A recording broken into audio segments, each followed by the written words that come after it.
नमस्कार। आज हम एक बहुत ही दिलचस्प एक प्राचीन हवाई फिलॉसफी के बारे में बात करने वाले हैं, जो न सिर्फ हमारी प्रॉब्लम्स को सॉल्व करने में मदद कर सकती है, बल्कि हमें अंदर से सच्ची शांति का अनुभव भी करा सकती है। इसका नाम है होओपोनोपोनो और इसे दुनिया तक पहुंचाया डॉक्टर इहालियाकाला युलेन ने।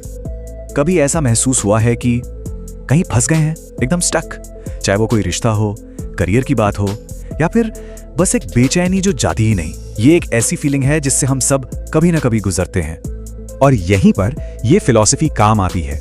ये हमें सिखाती है कि हमारी खुशी या हमारे दुख का जो सोर्स है वो बाहर की दुनिया में नहीं है, बल्कि हमारे अपने अंदर है।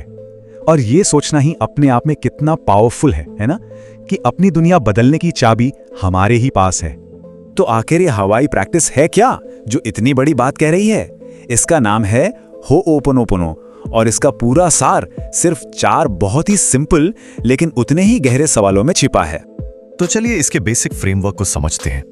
ये वो 4 सवाल हैं, यही हमारा रोड मैप है। इन्हीं के सहारे हम होओपोनोपोनो की गहराई में उतरेंगे। तो शुरू करते हैं।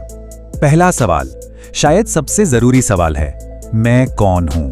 और इसका जो जवाब है ना, वो आपको हैरान कर सकता है। डॉक्टर लेन कहते हैं कि हमारा असली स्वरूप, हमारी असली पहचान शून्य है। मतलब एक ऐसी स्टेट जहां कोई लिमिट्स नहीं है, कोई पहले से बनी बनाई धारणाएं नहीं है, कोई जजमेंट नहीं। सोचिए एक बिल्कुल खाली कैनवस की तरह जहां कुछ भी बनाया जा सकता है। यह है हमारी असलियत। तो यहां पर 2 बिल्कुल अलग अलग स्टेट्स हैं।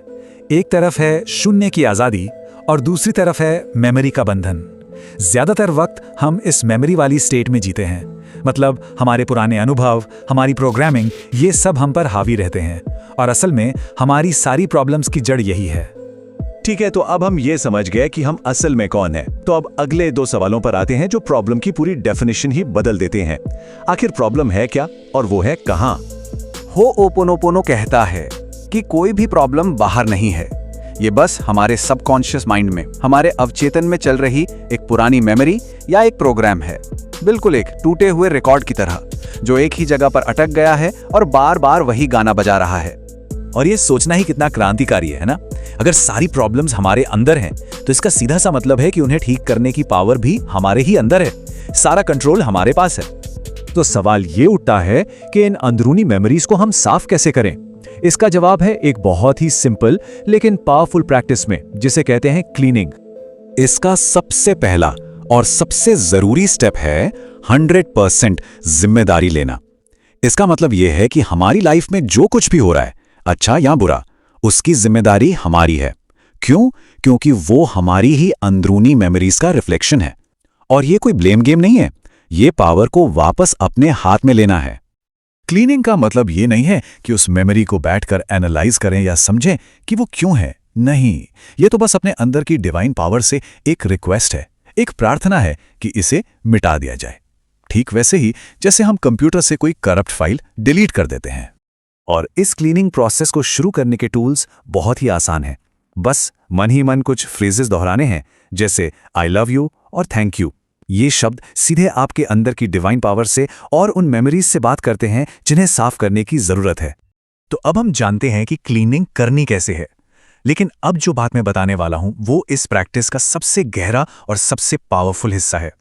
इसका असर सिर्फ हम तक ही सीमित नहीं रहता, बल्कि पूरी दुनिया पर पड़ता है। ये हमें दिखाता है कि हम सब एक दूसरे से कितने गहरे जुड़े हुए हैं।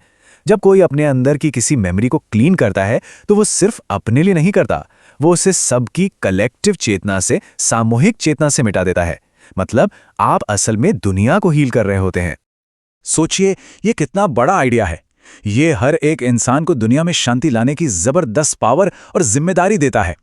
आपकी अंदरूनी हालत का असर हर किसी पर, हर चीज पर पड़ रहा है।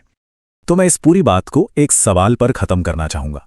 अगर ये सच है कि हमारी बाहरी दुनिया हमारी अंदरूनी दुनिया का ही एक आईना है, तो हम अभी इस पल कौन सी दुनिया बना रहे हैं? ये सोचने वाली बात है।